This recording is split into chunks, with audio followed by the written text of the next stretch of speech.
देखो 19वीं सेंचुरी के स्टार्टिंग से ऊंचे ऊंचे बिल्डिंग बनना तो स्टार्ट हो गए थे, लेकिन इसमें एक बहुत ही बड़ा प्रॉब्लम था कि इतने ऊंचे स्टेयर का यूज कौन ही करेगा। एलिसा ओटिस ने पहला अपना एक मॉडल दिया और वो इस लिफ्ट का था। ये लिफ्ट बहुत ही ज़्यादा सेफ था और इन्होंने लोगों को यकीन दिलाने के लिए सबके सामने इसका इस्तेमाल भी किया। इस लिफ्ट का ये मेन बॉडी है और ये है हमारा हैंड रोल, जिससे कि हम लोग इस लिफ्ट को ऊपर और नीचे लेकर आ सकते हैं। और ये हमारा गाइडेड व्हील है और ये भी हमारा गाइडेड व्हील ही है जो कि वायर के मूवमेंट को अलाउ करता है।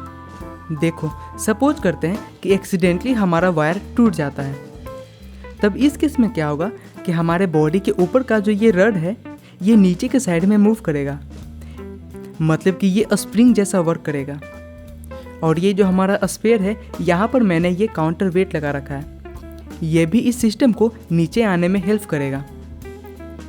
इसके नीचे आने से ये जो हमारा रड है वो इस साइड में मूव करेगा और ये इस टीथ में जाकर फंस जाएगा, जिससे कि हमारा पूरा जो बॉडी है वो यहाँ पर सडनली रुक जाएगा। हालांकि ये जो दो प्लेट देख रहे हो ये इसके साइड के मूवमेंट को भी ब्लॉक करता है। तो इसी समय से लोगों को लिफ्ट पर यकीन हो जाता है और फिर लिफ्ट का जो प्रोसेस है वो बहुत ही तेज़ी से आगे बढ़ने लगता है और फिर ऊंचे ऊंचे बिल्डिंग में इस्तेमाल भी होने लगता है। हालांकि लिफ्ट दो टाइप के होते हैं। सबसे पहला होता है ट्रैक्शन लिफ्ट, जिसमें कि वायर लगे होते हैं, और दूसरा हमारा हाइड्रोलिक लिफ्ट होता है, जो कि मैं वीडियो के लास्ट में बात कर रहा हूँगा। देखो ट्रैक्शन लिफ्ट का ये हमारा गाइडेड रेल है, जिसमें कि ये पूरा ही कैब ऊपर और नीचे के साइड में मूव करता है। और ये हमारा गाइडेड व्हील है जो कि इस ट्रैक्शन रड के साथ में ऊपर और नीचे होता है। और ये हमारा पीठ है, जिसमें कि इस लिफ्ट के बहुत सारे कंपोनेंट इंस्टॉल हो रखे होते हैं। और ये हमारा मेन मोटर है, जिससे कि ये पूरा ही लिफ्ट ऊपर और नीचे के साइड आता है। और मैं इस काउंटर वेट को तो भूल ही गया था। देखो इस मोटर के जरिए हमारा लिफ्ट ऊपर और नीचे आता है और सेम टाइम पे हमारा जो ये काउंटर वेट है ये इसके अपोजिट डायरेक्शन को फॉलो करता है। अगर सपोज करते हैं कि हम इस काउंटर वेट को हटा देते हैं तब भी हमारा लिफ्ट अच्छे से वर्क करेगा, लेकिन हमारे मोटर पे काफ़ी ज़्यादा प्रेशर आ जाएगा, क्योंकि इसे वेट भी कैरी करना होगा और इसे डायरेक्शन भी देना होगा। तो इसके लिए हमें यहाँ पर हाई टॉर्क वाले मोटर का यूज़ करना होगा, जो कि ज़्यादा पावर भी कंज्यूम करेगा और इसके फेल होने के चांसेस भी रहेंगे। और हो ना हो हमें यहाँ पर हाई गियर रेशियो का भी इस्तेमाल करना पड़ेगा। तो इन्हीं सब चीज़ को हम लोग कम कर सकते हैं इस काउंटर वेट के जरिए। हालांकि इस काउंटर वेट के नंबर को भी हम लोग बढ़ा और घटा सकते हैं, जिससे कि ये डिसाइड हो सकता है कि हमारे लिफ्ट का जो वेट कैपेसिटी है वो कितना हो सकता है। अब देखते हैं कि हमारे लिफ्ट का जो ब्रेक सिस्टम है ये कैसे वर्क करता है, क्योंकि लिफ्ट में जो सबसे मेन इंपॉर्टेंट होता है वो तो इसका ब्रेक सिस्टम ही है। सबसे पहला तो ये हमारा नॉर्मल ब्रेक होता है, जिसके ये दोनों ब्रेक शू हैं जो कि बाहर के साइड में एक्सपेंड करते हैं और ब्रेक अप्लाई होता है, जिससे कि हमारा पूरा ही कैब रुक जाता है। लेकिन अगर हम लोग कुछ इमरजेंसी सिचुएशन के बारे में डिस्कस करें, जैसे कि हमारा ब्रेक फेल होना या फिर हमारे वायर का टूट जाना, तो इस केस में क्या होगा कि हमारा जो लिफ्ट है वो बहुत ही तेज़ी से नीचे के साइड में गिरेगा।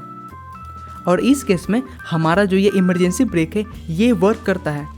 हालांकि वायर के टूटने के चांसेस काफ़ी कम होते हैं, क्योंकि इसमें वेट के वार्निंग के लिए कंट्रोल यूनिट होता है, जिसमें कि सेंसर लगे होते हैं और ये इंश्योर करता है कि ये लिफ्ट इतने वेट को ही कैरी कर सकता है। हालांकि इसके बाद भी अगर ये केबल टूट जाता है, जो कि नॉर्मली 4 से लेकर 8 केबल होते हैं, जो कि आप यहाँ पर देख भी सकते हो, और अगर गलती से भी ये टूट जाता है तब हमारा जो लिफ्ट है वो बहुत ही तेज़ी से नीचे के साइड गिरेगा। और यहाँ पर आप देख सकते हो कि ये जो हमारा छोटा सा व्हील है इसे हम लोग ओवर स्पीड गवर्नर कहते हैं, और यही इमरजेंसी ब्रेक का मेन हेड है। देखो ब्रेक फेल होने के केस में हमारा जो कैब है वो बहुत ही तेज़ी से नीचे गिर रहा होता है, और इसके पास ये हमारा रड होता है जो कि इस पतले से रड से कनेक्ट होता है, और यही रड हमारे गवर्नर के पास होता है। गवर्नर बहुत ही तेज़ी से मूव करता है इस केस में, सबसे पहले मैं बता दूं कि ये जो गवर्नर होता है इसका जो स्पीड होता है वो फिक्स होता है और इसी के हिसाब से इसका जो ब्रेक सिस्टम है उसे फिक्स किया हुआ रहता है। ये नॉर्मल स्पीड पे ना ही अप होता है और ना ही डाउन होता है। लेकिन जब लिफ्ट का ब्रेक फेल हो जाता है तब उस केस में ये बहुत ही हाई स्पीड से मूव करता है और सेंट्रीफ्यूगल फोर्स के कारण ये जो रड है ये बाहर के साइड मूव करता है और इस तीत में जाकर लॉक हो जाता है, जिससे कि वायर का मूवमेंट ब्लॉक हो जाता है। और वायर के मूवमेंट के ब्लॉक होने से हमारा जो ये रड है ये ऊपर के साइड में मूव करेगा और इससे जो ये हमारे इमरजेंसी ब्रेक का ब्रेक शू है वो अप्लाई होगा और वो हमारे गाइडेड ट्रैक को बहुत ही तेज़ी से जकड़ लेगा, जिससे कि ये लिफ्ट और नीचे नहीं जा सकेगा। हालांकि ये जो हमारा इमरजेंसी ब्रेक सिस्टम है इसे हम लोग ऊपर के साइड में भी अप्लाई कर सकते हैं या फिर फिक्स कर सकते हैं, लेकिन ये अच्छे से वर्क नहीं करेगा क्योंकि यहाँ पर इमरजेंसी ब्रेक के फेल होने के चांसेस भी रहेंगे। इसीलिए जो इसका बेस्ट लोकेशन है वो यहीं पर है। तो अब हम लोग ज़रा सा हाइड्रोलिक लिफ्ट के बारे में भी डिस्कस कर लेते हैं। लेकिन सबसे पहले मैं बता दूं कि जो हमारा हाइड्रोलिक लिफ्ट होता है वो बस 3 मंजिले से लेकर 4 मंजिले तक के लिए ही वैलिड होता है, क्योंकि हाइड्रोलिक लिफ्ट में हाइड्रोलिक जैक का इस्तेमाल किया जाता है और ये ज़मीन के अंदर तक होता है और ये उतना ही अंदर हो सकता है जितना कि इसे ऊपर के साइड में एक्सपेंड होना होता है।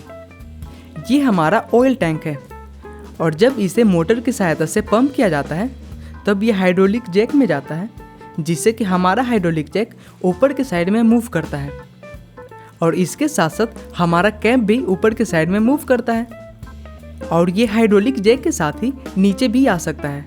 हालांकि इसमें फेल होने के चांसेस बहुत ही कम रहते हैं और एक्सीडेंट होने के चांसेस भी कम रहते हैं और वैसे भी ये 3 मंजिले से लेकर 4 मंजिले तक के लिए ही होता है, तो इसमें उतना रिस्क भी नहीं होता है।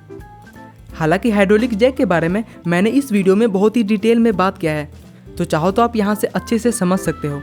तो मिलते हैं अगले वीडियो में, तब तक के लिए बाय बाय और कमेंट में ज़रूर बताइएगा कि ये वीडियो कैसा लगा और लाइक एंड शेयर भी ज़रूर करिएगा।